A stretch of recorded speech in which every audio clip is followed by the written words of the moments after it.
of all the things that the mainstream media seems to think that make me nuts or I'm a crackpot because I believe them, the one I love sharing with them the most is the notion that Joe Paterno came within a whisker of actually being the hero in the Jerry Sandusky scandal.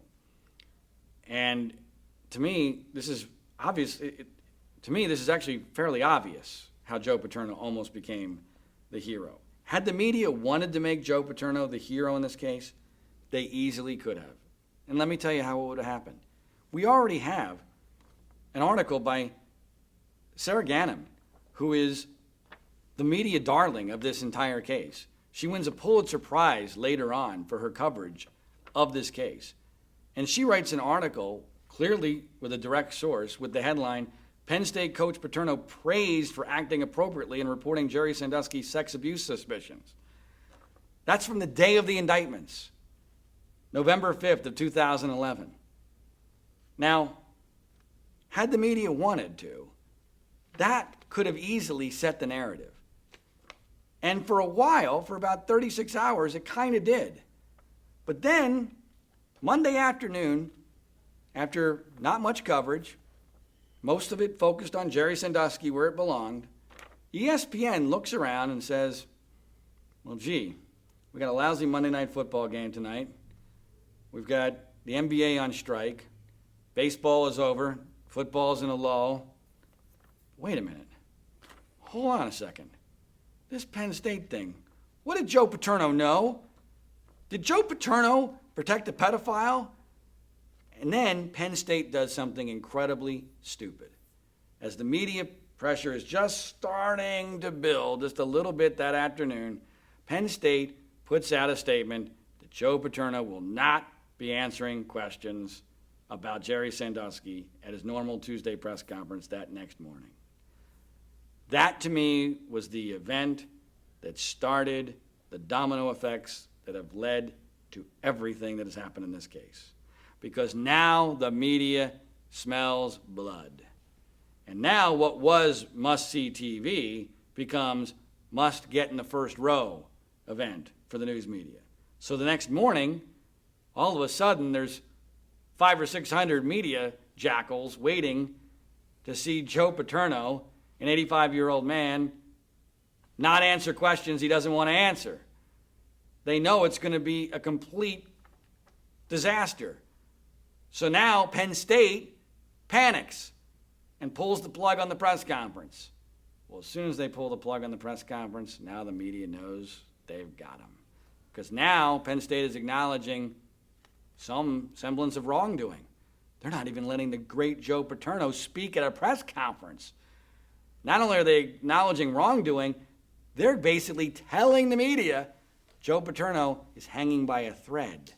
Well, ESPN couldn't possibly resist cutting that thread. They had nothing better going on that week. There's no better story in the world than the downfall of a legend, especially one that everyone thought was pious and arrogant for being so much better than everybody else and so much jealousy and envy over years and years. This was a story that was too good to resist.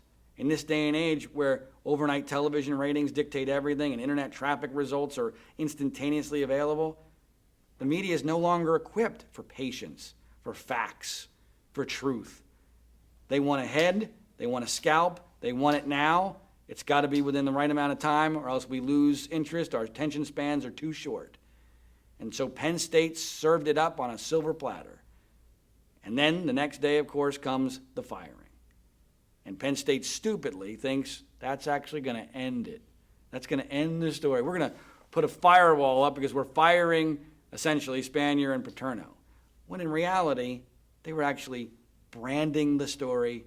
Yep, it's a Penn State story, media. You were right. We own it. Because it caused us to fire a guy who had been with us for 61 years with an exemplary record, 2 national championships, an unsurpassed graduation rate, never a hint of NCAA violations, and he gets fired without even due process over a cell phone. Well, what's that telling the world? Penn State's guilty. Paterno's guilty. It's their story. It wasn't a Penn State story. It was a Jerry Sandusky story, maybe a Second Mile story. But it wasn't in the real world a Penn State story.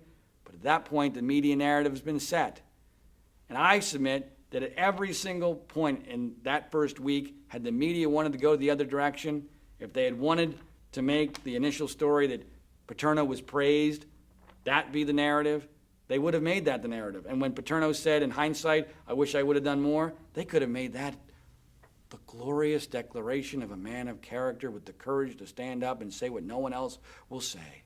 He's the only one to this day to take responsibility, and shouldn't he be honored for that?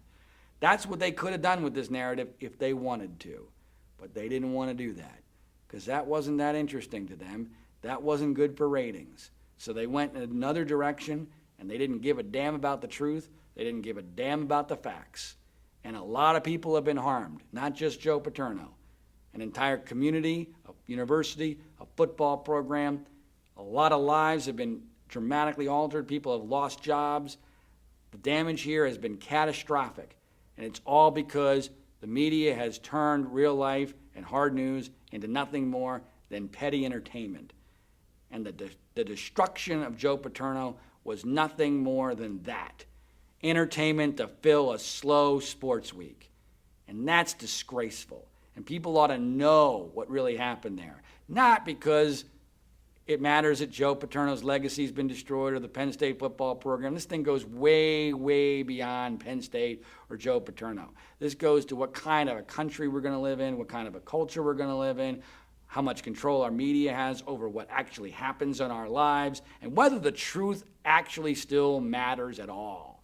Because this case proves, at least so far, the truth doesn't have a whit's chance.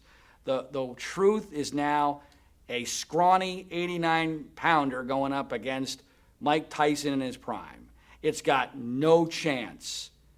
The media is no longer constructed to handle a story as complex as this one because we don't have the attention spans and the media doesn't have the expertise. They don't care about details. They don't care about the facts.